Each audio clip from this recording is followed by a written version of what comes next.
Okie dokie, let's talk about another important part of this method of fishing, and that's this little fella right here. You know, I simply love to fish floats when I'm fishing for bluegill. Just watching it jiggle a little bit and then slowly seeing it disappear. Now I gotta tell you, no, I ain't gotta tell you. You already know. It's a magical time regardless if you're 8 or 80. It never gets old.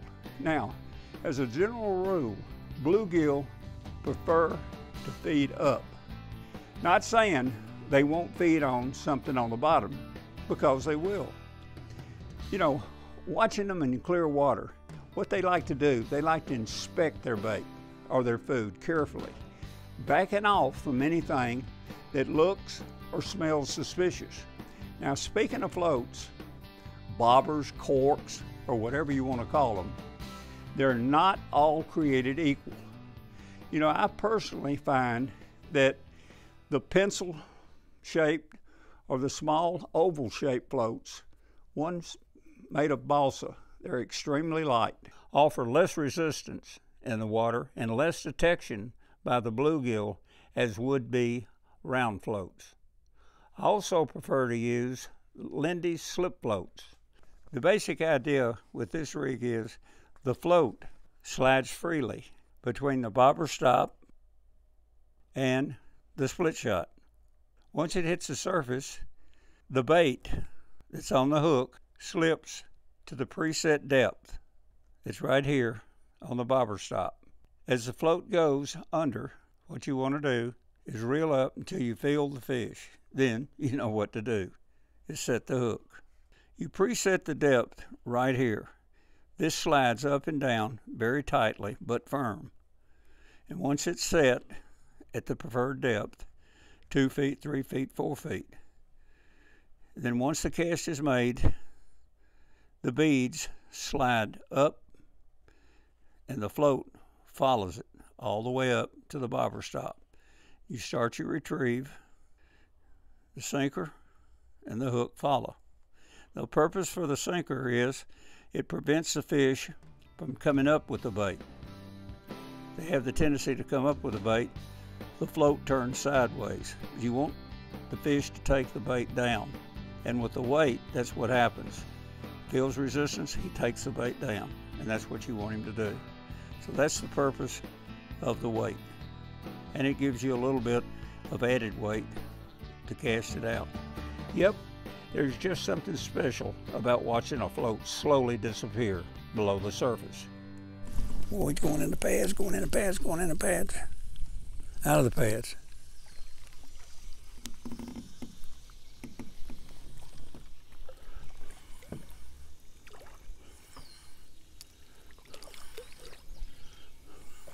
Small one.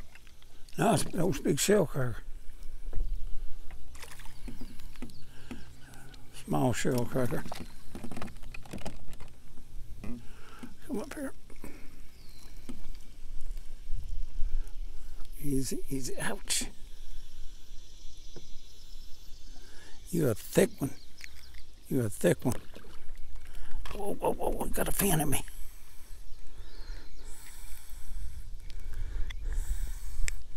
Look how thick that one is.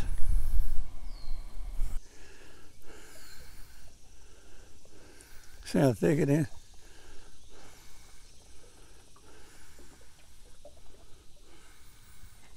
I mean, that is thick as... You see how thick my hand is? It's thicker than my hand.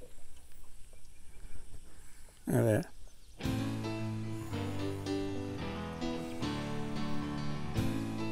Pretty little fish. Toodaloo.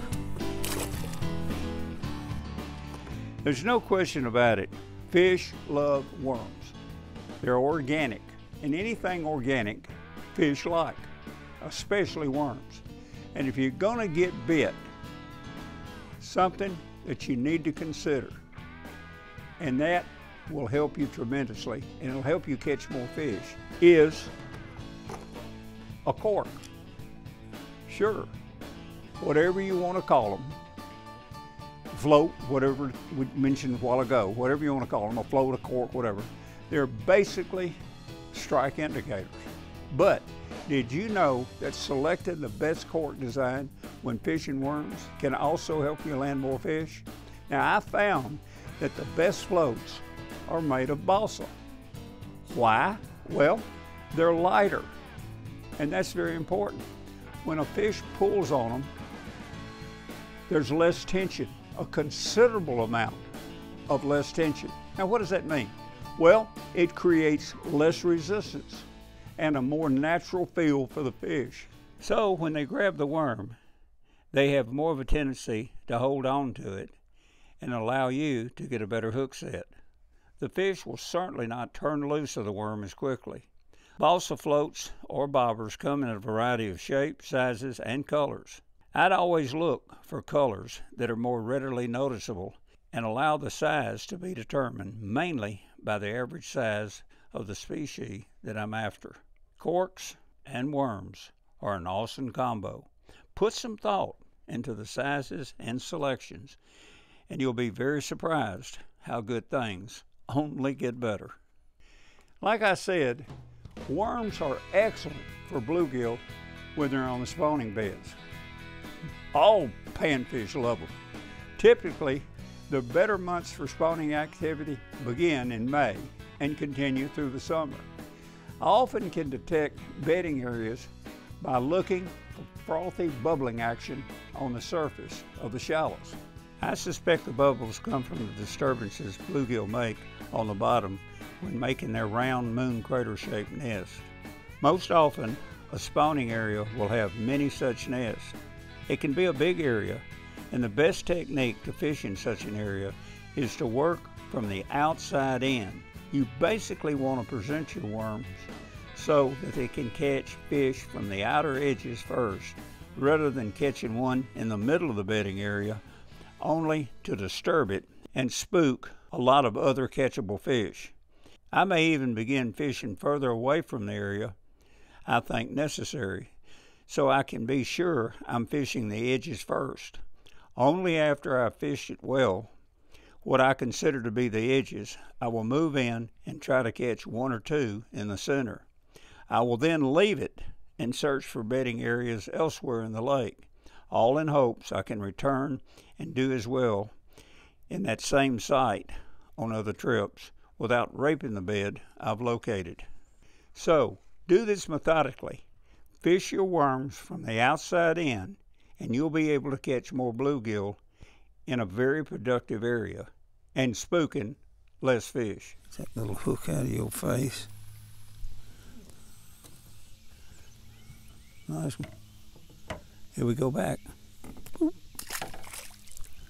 You know, fishing for bluegill and red ear on the spawning beds with worms can be a ton of fun. Now, areas you may want to look for will typically have sandy, gravel, or at least a firm surface on the bottom. Now, sometimes such areas are also located in small pockets or sheltered coves. Sunlight is always a key, and most likely this has to do with the temperature, which is very important in this spawning cycle. Now, surface temperatures are always important because it gives you a starting point, but the bottom temperature is the most important, always. Water temperatures on the bottom in spawning areas always need to be near the 70-degree mark. That's a given. Look at it.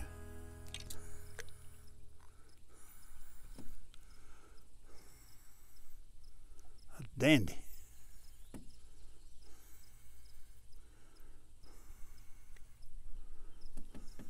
See, buddy.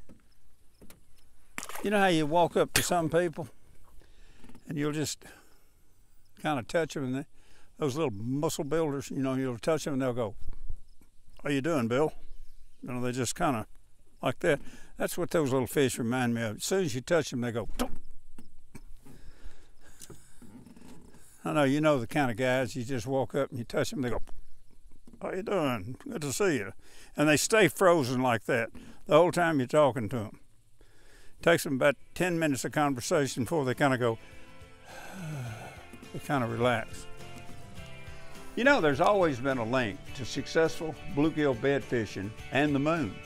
Now, when I'm fishing worms for spawning red ears or bluegill, I always try to time it around a new moon instead of a full moon. Researcher John Alden Knight, who developed the Solunar tables for fish and game movement, recorded that the new moon phase was always better for fishing and game activity than the full moon. In my experience, I couldn't agree more.